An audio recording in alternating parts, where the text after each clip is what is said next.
Eder. Mac. Pallister. Il tipico martedì di Sterpin, secondo lui. Ogni martedì mattina il protagonista, chiamiamolo semplicemente il nostro eroe del vapore, si sveglia di buon'ora, con l'entusiasmo di chi deve andare a stirare la vita. Dopo un caffè robusto e una controllata alle camicie che durante la notte sembrano moltiplicarsi da sole, accende il telefono. Ecco il primo brivido. Un messaggio in codice, BN, Am, Come Big. Non sempre capisce cosa vuol dire, ma lo prende come un segno del destino. In fondo l'amore vero è quello che non si spiega nemmeno con Google Translate. Verso le 9, con il cuore in mano e la camicia preferita già pronta sull'asse, inizia il conto alla rovescia per l'arrivo di quella che lui chiama la stiratrice segreta. Si convince che il martedì sia stato inventato solo per loro due e che tutti gli altri in giro per Trieste non aspettino altro che scoprire quanti colli saranno resi perfetti oggi. Alle 10 uno sguardo alla finestra.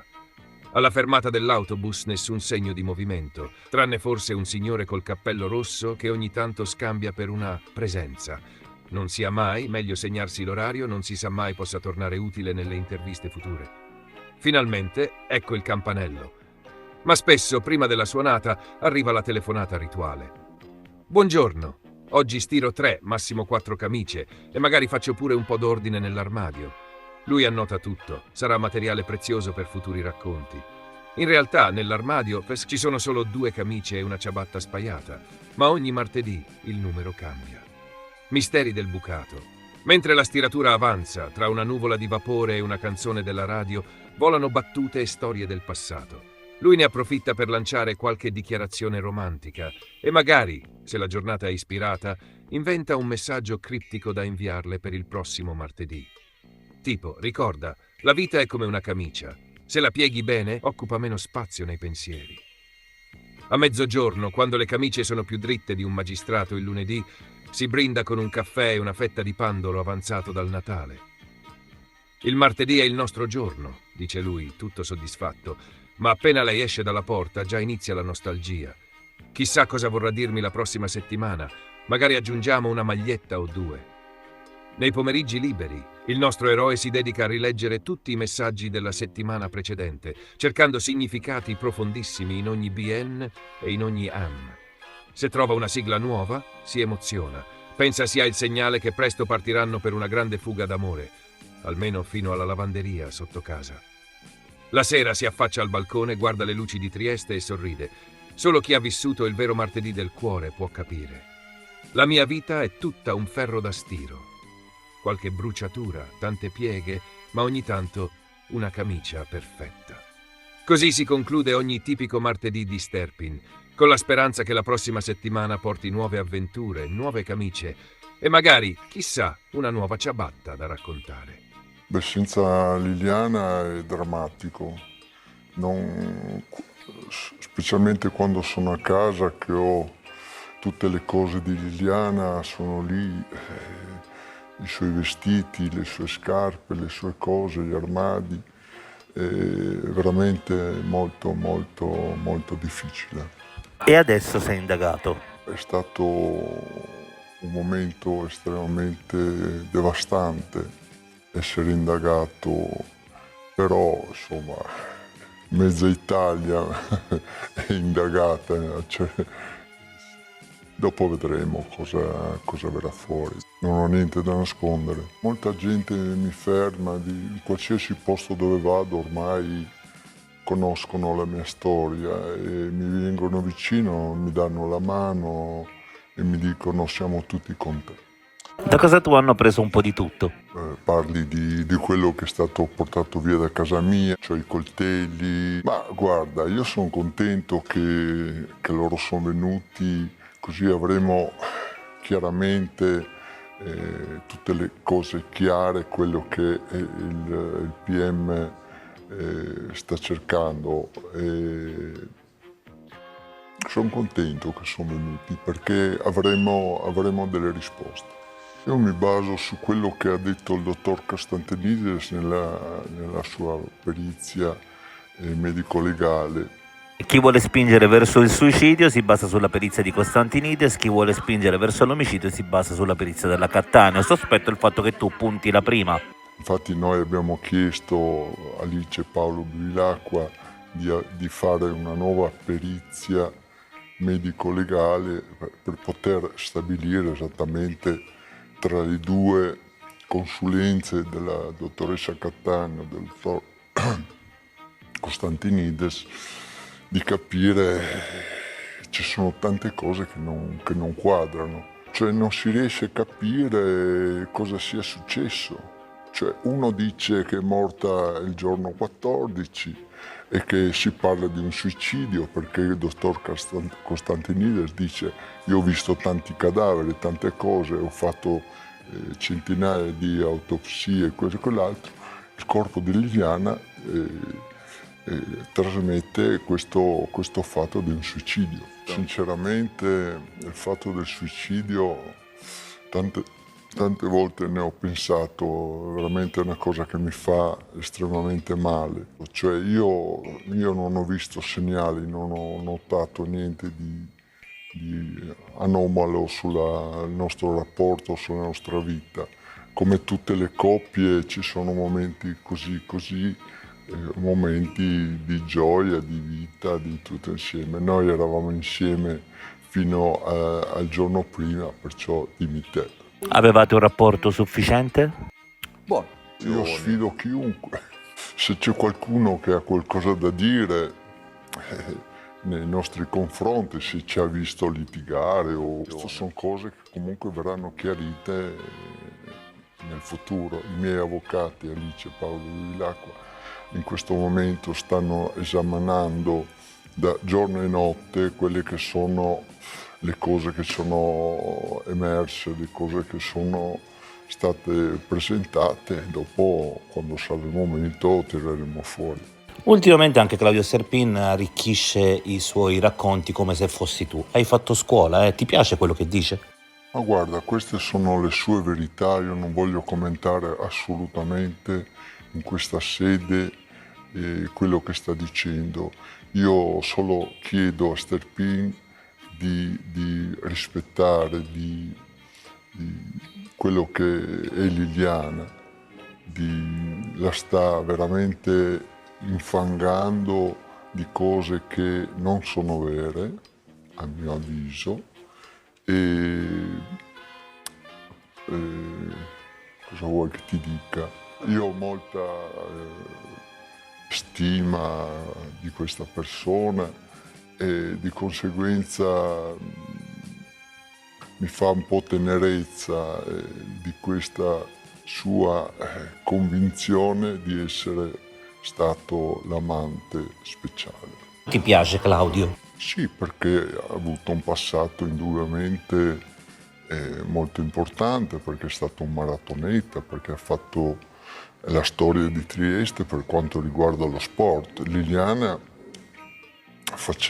era iscritta al marathon, faceva le maratone, faceva i 100 km, faceva le 24 ore, faceva un sacco di sport. Tuttora tutto il tempo anche con me facevamo migliaia di chilometri in tutta Europa. Devo Bicicletta, confessare che non posso dire qualcosa, le cose io dico lasciamolo parlare, perché avremo occasione quando sarà il momento di confrontarci. Se si andasse a processo però purtroppo per avere una sentenza di terzo grado minimo ci vorrebbero 5-6 anni.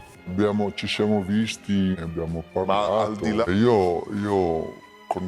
Ho conosciuto Liliana in 32 anni in tutti i suoi aspetti. Io non posso pensare che quello che dice Claudio sia vero, non lo so. Cosa dovrei pensare io di mia moglie a questo punto? Secondo quello che dice lui, cosa dovrei pensare? Che una donna così? Ci sono due cose, parliamo di amicizia e di sentimenti. Allora, qual è la verità? Cioè, queste sono cose che col tempo, quando sarà il momento, cercheremo di chiedere a Sterpin determinate cose.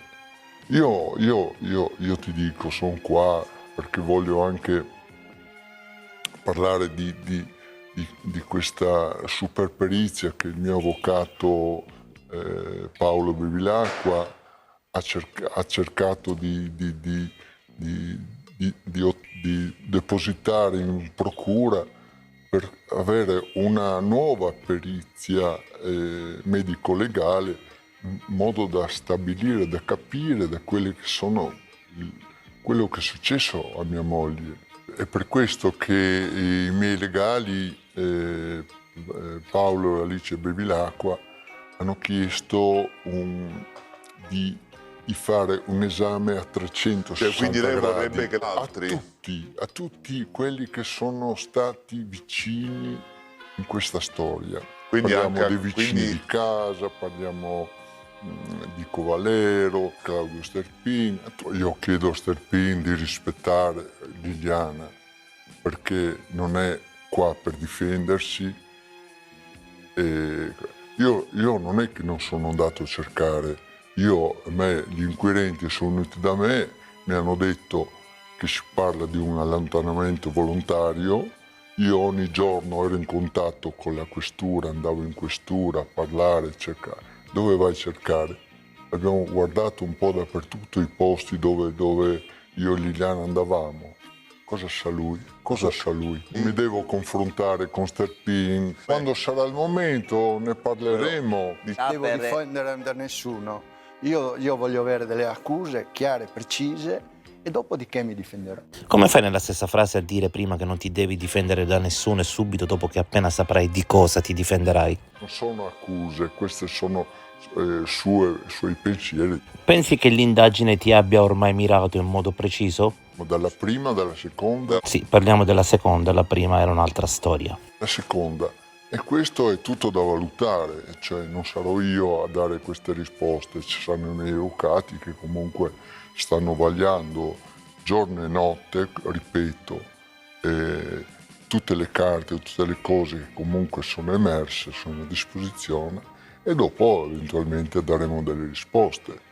Se c'è un punto su cui Sterpin non è mai stato credibile è la famosa telefonata di 16 minuti, questo perché non si può pensare che davvero lui non ricordi nulla di quella telefonata, questo l'ha detto anche a me più volte, ma naturalmente è difficile crederlo. Sì, lei parla di quella di 16 minuti del giorno 13, secondo me è fondamentale, perché guarda, me l'hanno riferito che comunque Liliana aveva il contapassi sul telefono, no?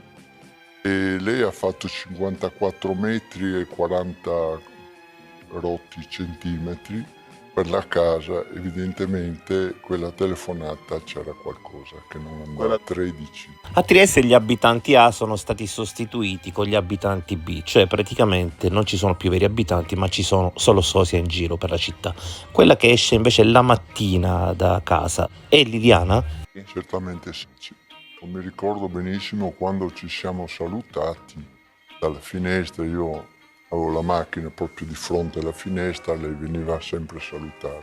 Sergio e Veronica si sono opposti all'archiviazione, ma anche tu ti sei opposto. Anch'io mi sono opposto. E allora vediamo in esclusiva il lavoro che hai proposto al giudice.